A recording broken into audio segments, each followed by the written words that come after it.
Hola, famílies. Avui volem dedicar este trosset educatiu exclusivament a la cura dels adults, mestres, professors, pares i mares i totes les persones que ens fem càrrec dels menors. Hi ha moments de les nostres vides que ens sentim desbordats.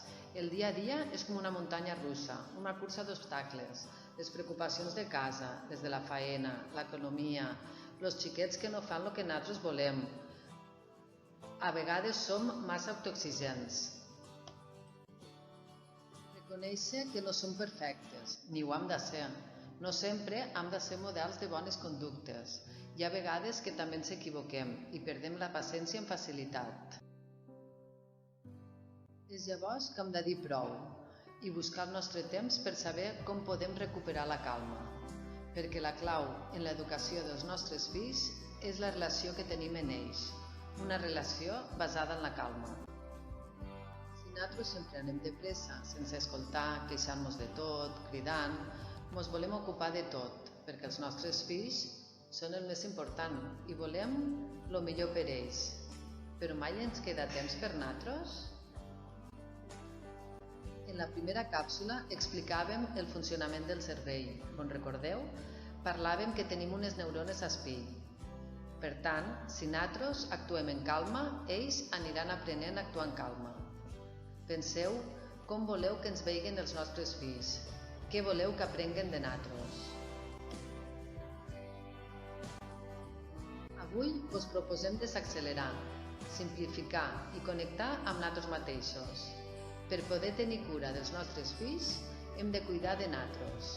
Si les nostres necessitats bàsiques no es veuen cobertes, no podrem satisfer les dels nostres fills de cap de les maneres. Compartim diferents maneres de cuidar-nos, que potser podeu coincidir o potser no.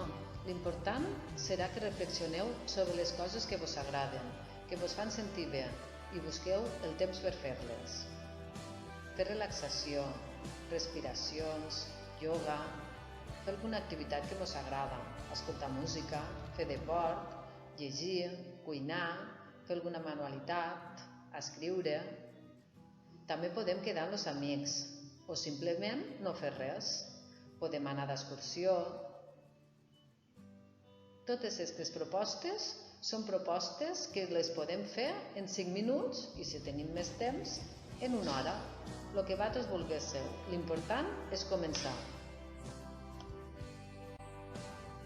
Les propostes que compartim són només un exemple de les diferents maneres de buscar espais per nosaltres, que ens permeten fer una pausa per connectar amb nosaltres mateixos i reforçar el nostre equilibri emocional.